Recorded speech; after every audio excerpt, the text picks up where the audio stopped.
What does world-class real estate look like to you? Try to combine old-fashioned traditional estate agent values, but with all the modern tech that can help you move that forward. Excellent communication is at the heart of what they do. Great real estate looks like strong leadership. Consistency. Thank you to Iceberg Digital for sponsoring the podcast and making all this possible. Hello and welcome to another episode of the World Class Real Estate Podcast. My name is Mark Worrell. I'm joined today face to face with Ian Macbeth. He's got his laptop on his knee. He is ready to give us some interesting information on the property market. Ian, how are you before we dive in? I'm all good. Looking forward to this. Like getting the laptop out. I feel like it's a second part of the body, you know, like a cyborg, like me without my laptop. I feel a bit lost like other people do without their phones, but I'm not as much of a data geek as some of the ones that are out there. But there's some interesting stuff in here because people will be wondering, won't they, at this point, like what was August like for the market? Yeah. We've spoke on a recent episode about our own view. Well, what's going on nationally? I can tell everyone. Yeah, well, let's have a look at that, because I think when we were looking at the stats here, we were probably both a little bit surprised based on previous conversations that we've had. But I won't give too much away. So give us a quick summary of what happened in the UK property market in August 25 versus August 24. Yeah, if we start with August and then we can talk about the last 2 weeks to make it sort of overlap into that time period of when kids went back to school on the data that's reporting. Yeah. So for August 24, I'll just go like for like. So we had, as a marketplace, as a total country, estate agents listed 134,500 listings. Yeah. So if we round it up, 135,000 instructions came to the market. Last August. And which would be a low month, wouldn't it, given the seasonal variation that we experienced? Yeah. Now, I felt August was busy because we had our second busiest month, but what I also felt is everyone was on holiday. Yeah. Solicitors went on holiday, everyone was on holiday, so I can understand why that would have been a little bit of a freak anomaly for us. And it was very much a half split for avocado. Half were really busy, half were really quiet. So 135,000 and 129,000. Yeah, so pretty similar. A little bit less this year, but broadly, you're not even... A couple of a percent. Yeah, I was going to say a difference. couple of a percent. It's not very much at all, is it? No. And I probably expected a little bit more than that. I would have probably expected less, given what we've seen in our market. Less properties come to market this August versus last. But yeah, I would say broadly very, very similar. There's not much difference really there to go into too much detail, I don't think. No, and then on sales, if we look at what happened in August 25, so the most recent time frame, nearly 100,000 sales in the UK, 99,500 sales in the UK. That's quite a lot. Basically, what are we, like 70% of what's coming to market is selling. Obviously, it might be stuff that's already been on the market, but actually, as a turnover, that's quite good, I would think. Yeah, this does include Scotland as well. Just for any of the agents that are listening that are up in Scotland, it's inclusive of the UK, although their market obviously is a little bit different. But yeah, 99.5, 77% sale ratio. Yeah. So of what listed sold, 77.06%, which is good, right? That's a good market. I think that would indicate a much better market than I thought we were operating in. Higher than 3 and 4. Yeah. I think we're happy really with that. Good. And if we look at that, if we go back to 24, that was 72.5%. Yeah. So just under 3 and 4, and there was 97,500 listings. So a little bit, 2,000 less listings. Sales, we were on 2,000 less sales. Yeah, I should say sales, yeah. 2,000 less sales and 6,000 more listings. So the ratio there is why the slight difference. So you could say we are in a better market than what we were this time last year. Would you have predicted that before you looked at the stats? Not necessarily on the sales ratio. I'm pleasantly surprised by that. I think that's. I would have thought we would have had more listings. We haven't. We've had less, and I would have thought sales would have been down, and the ratio is higher. Yeah. So I would have got it wrong. I think that's quite encouraging. Yeah. Yeah. And what about price reductions? Price reductions must be up this year versus last year. That would be my prediction. Reductions.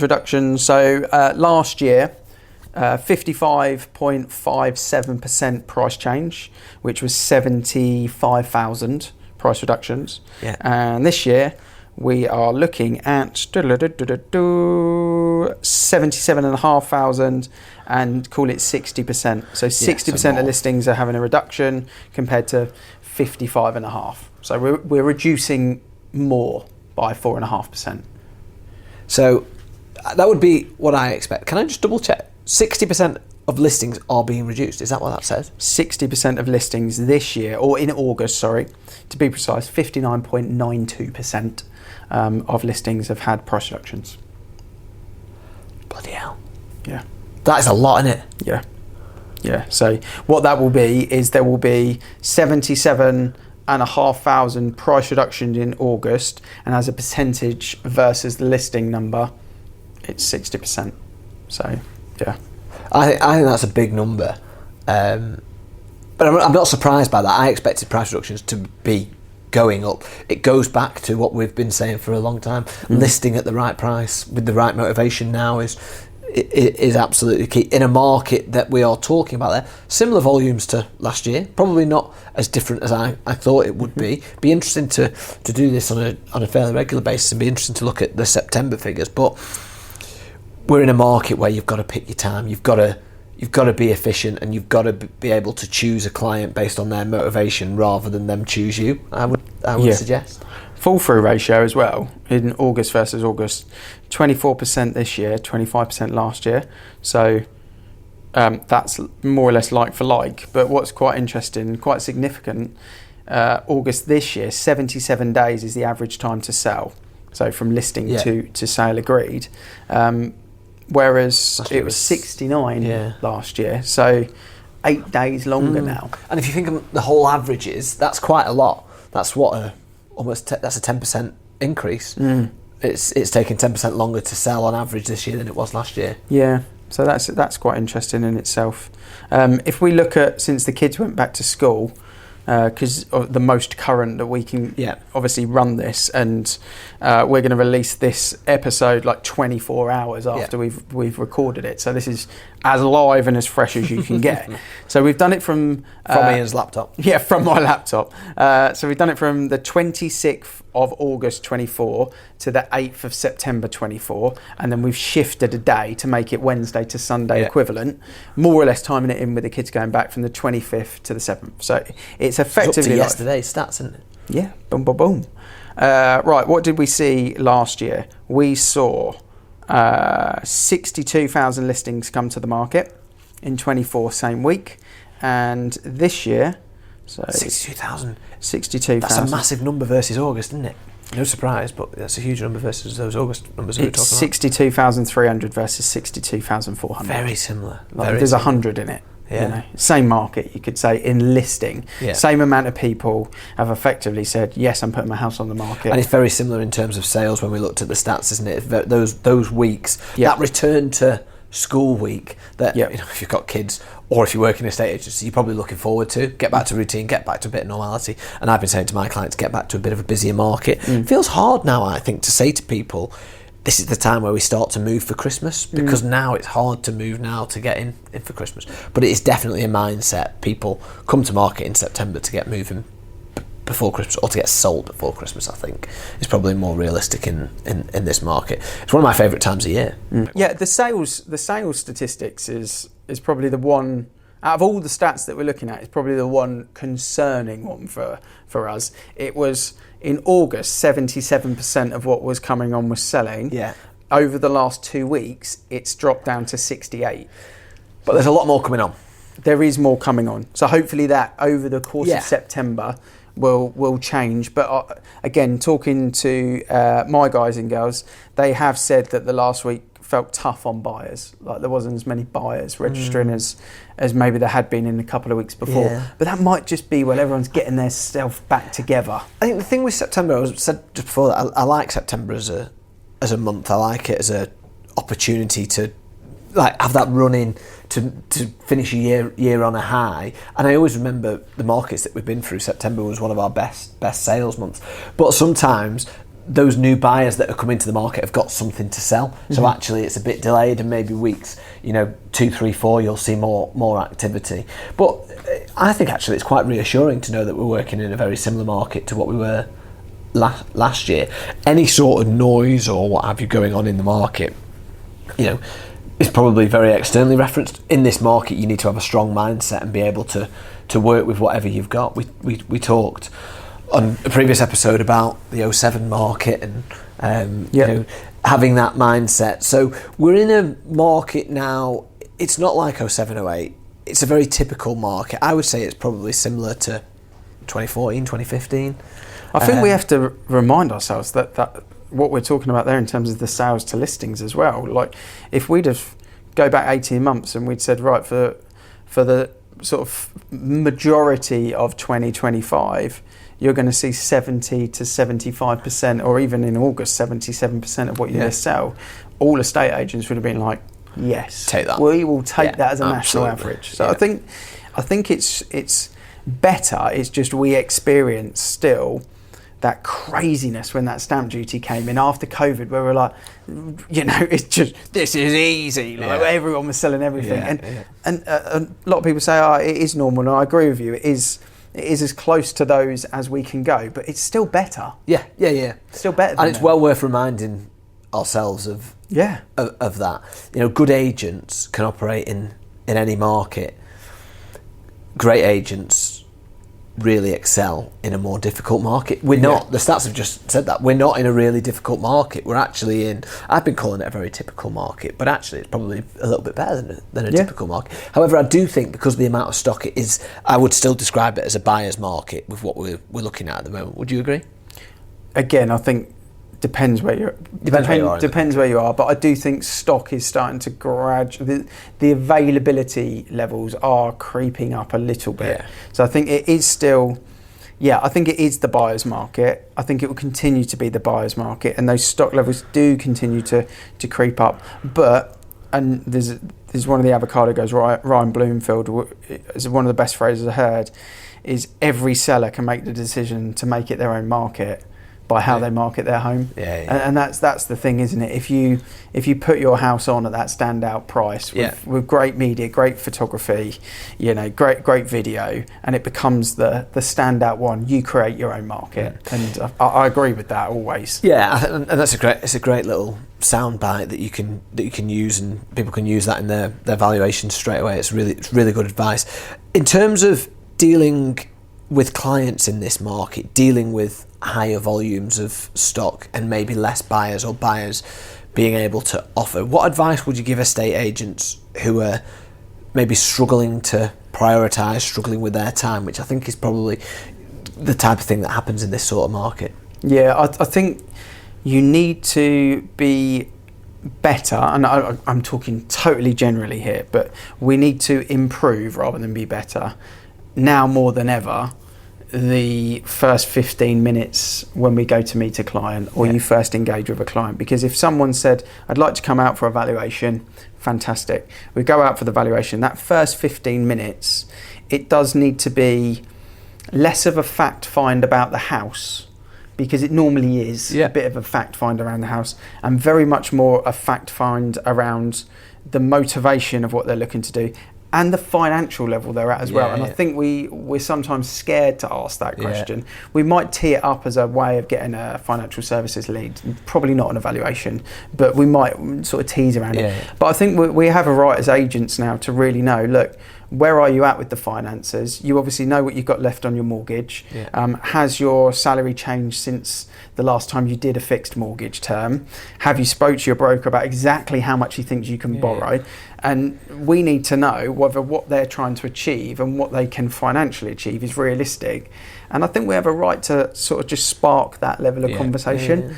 And then if it's a must sell, it's a must move scenario, we help them with that journey. But I think asking that question, and I think we're getting better at that. And Rightmove have reported on their house price index, and I just pulled it up so that I've got the actual data in front of me. But they reported in August a drop of 1.3%. That always happens in August, right? We always see that. But what is more significant is it's the third month in a row that we've seen the price change.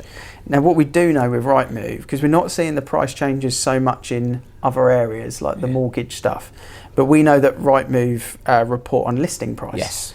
So we know that prices aren't dropping because they're not dropping at mortgage level and et cetera, et cetera. But Rightmove are reporting drops. So are we getting better at pricing as agents? So. But then that would make sense, wouldn't it? Because any agent is getting used to the market that they're dealing in. And particularly if they've joined the market in the last 5 years, the last 2 years have been very different to the first 3. So actually you would hope that we are getting better at pricing, and that actually the conversations that good agents are having with clients, all agents are having with clients, because the days of order taking are well and truly gone now. I always say, if you say to me, can I just, because you know what the next word is, can I just try at the higher price? The answer's no. Not with me. And that's why that 15 minutes is key, because you have to build that trust with the client, that little bit of authority. You almost, I would say in evaluation, one thing that we don't do is the education. And I think you need that first 15 minutes to really establish where they're at, and then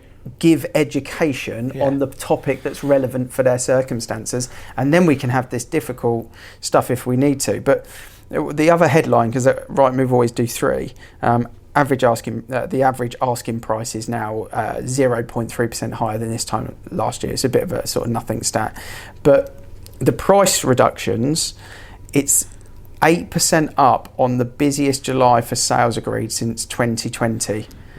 So what we go back at, are agents getting better at pricing?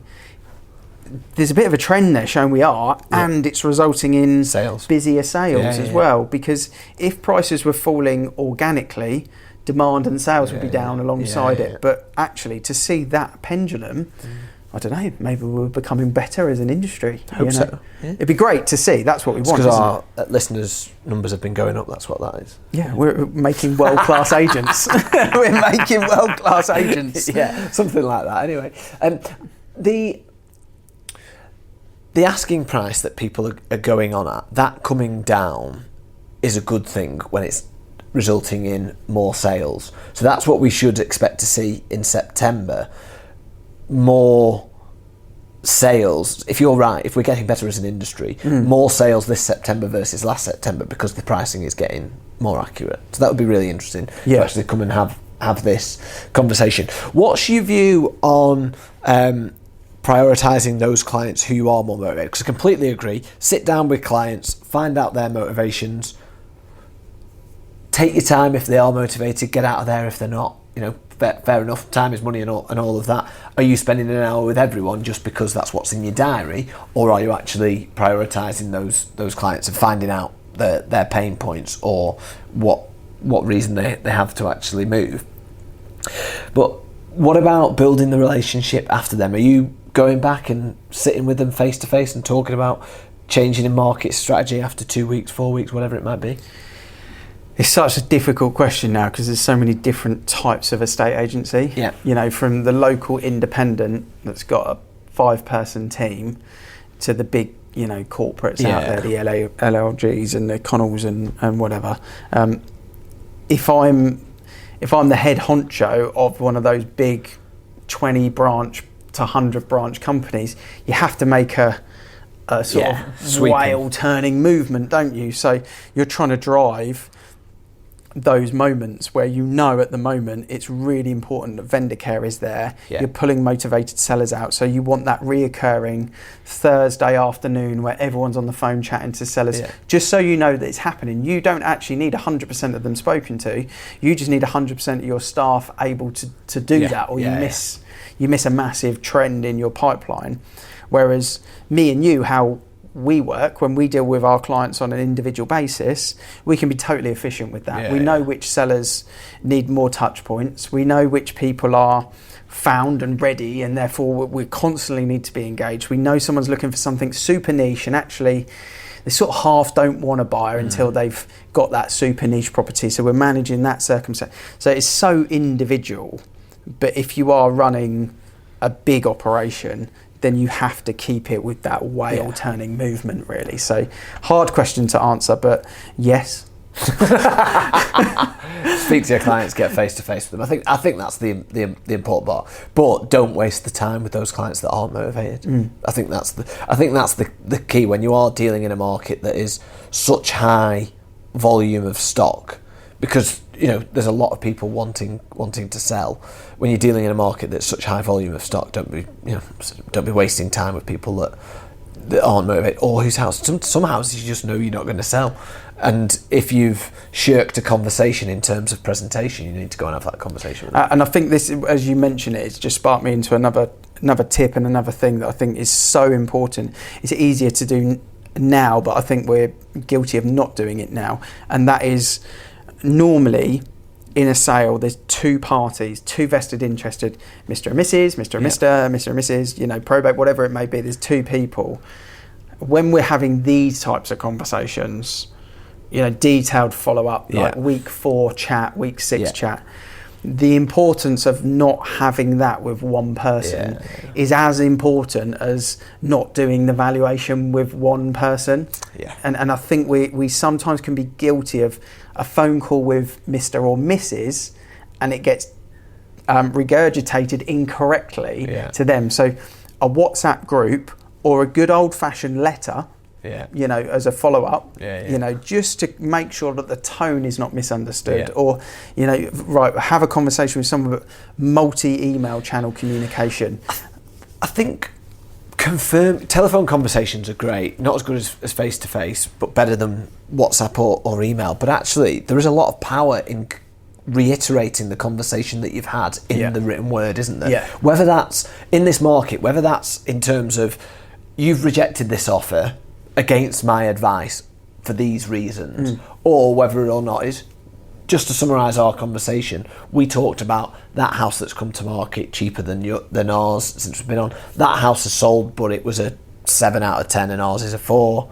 You probably wouldn't say that in written word, but you get the gist. Actually, that is a really important skill to utilise in this market, isn't it? And I think the severity of a phone call for me is just, unless it's like a scheduled phone call. If it's just a on the hop phone call, it doesn't have the same impact as saying, "Hey Sue, we've been on for 6 weeks now. I really think we want to have a proper deep dive into what's going on with the market, what the neighbours are doing, how you're finding things, and what we can do next. Can we get a Zoom call booked in for tomorrow with you and Bob?" And I think if it is a phone call, fine. But the power of the Zoom call now, it feels more. They're going to be sat around the kitchen table, both of them around the laptop, and it just feels like there's more action. It's official. It's official, and it does the same kind of process as what you're talking about, that written word follow-up. It does have a certain level of power. So if we are getting better at valuations, that's great. Let's also push people into getting better at that as well. Client care. Yeah, and then everyone becomes a lot happier. There's more revenue. The speed of sale happens, because that's the one thing that the data does show us, is that the transaction speed this year at this point is speed of sale is slower. So we need to do our bit to try and make sure that we can be more efficient with the stock that we've got available, really. So what's that, 11 weeks average time to sell? Do you think most people expect to sell quicker than that? This is a really interesting conversation actually, because we had it. Do you think most people expect to sell immediately? Not most people, but the majority. I was going to say the majority. I do think, not everyone, but I do think the majority of people expect their house to move quicker than it probably does. Some get surprised, and it does move that quick. But I think if you use that as an average metric and said, right, it's going to take 11 weeks and we'll have you a buyer or whatever, I think people are a bit disappointed with that. I think you're right. It sounds like a long time, and people love the home. And so we were looking at a stat to use in our office about how likely people are to sell versus the national average.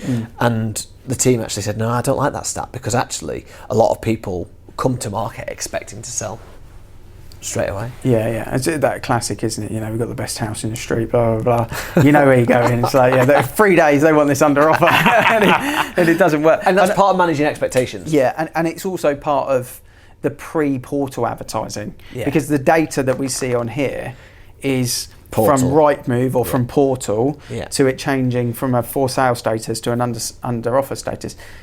As an agent, there's a lot of good stuff that we can do before that. Which and should be doing it. I'm sure there's a lot of listeners that are. Absolutely, we should be doing it. But that shouldn't be the first port of call for us in this marketplace. We should be doing that pre-launch stuff going on before, because that speeds that transaction up as well for you as an individual agent Yes. too. Yeah. And I think most clients as well would probably only consider that they're on the market when they are on the portals. Yeah. So actually it does give us an opportunity to do a lot of work and get viewings before that thing. We should have you beat the portal sunglasses on as we're having this conversation. We should, really, shouldn't we? we should. That would be nice glasses for the summer. They were knocking around a lot of festivals actually. We actually had one lady, she printed individual letter on those, and there was 275 pairs of those made by her. She needed a holiday after that. I really like the September, October market. It's always, for me as an agent, the 23 years episode is going out next week. I think it will be out, talking about where me and you have been in the industry now for 23 years and the changes. But that's one thing that's never changed for me. I've always loved the September, October market and what goes on in agency. So I think I'll pull the laptop back up in another maybe 7 or 8 weeks. Yeah, and we'll we have can a look. Have a look at what's happening in those months. Yeah, I think it's a really important time. It's a really important time as an agent to have the energy to make sure that you are firing on all cylinders so that you can have that run to the end of the year. It does feel, and it's, people have started talking about Christmas already. It's a real run to Christmas, but your activity in the next 4 to 6 weeks can make a massive difference come the end of the year. I think that's the big message. The market is very similar to as it was last year. Any perception that we've got is maybe your micro market. Obviously, we can't analyse that, but actually, this is the time where you should be really focusing on your client care, making sure that you're getting the valuations right, that you're taking on motivated stock and getting it sold, because there is going to be new buyers out there at this time of year. That's the exciting thing. The other thing for September is if the valuations are up, listings are up, do that listing, do that business really well now, because when it does get to the end of October, November, the days are shorter, we've got less light to play with, it's harder as an agent, people forget about that. So do the extra graft in September, because you'll see the rewards for it in November and December. It's worth doing the extra graft now. Yeah, no one's doing 6-7 o'clock viewings in November and December, are they? This just doesn't work. Yeah, and it sucks because the weather's rubbish. Take advantage in September and just double down on all of those things, really, because it'll be worthwhile. Yeah, absolutely. Great stuff. As you know, we do this because we love our industry. We want to see it improve and get better. If you have enjoyed today's episode, please share it out on social, share it with colleagues. I'm Mark Worrell. He's Ian Macbeth. Thank you very much for watching or listening, and thank you very much to Iceberg Digital for sponsoring today's episode, and we'll see you again next week.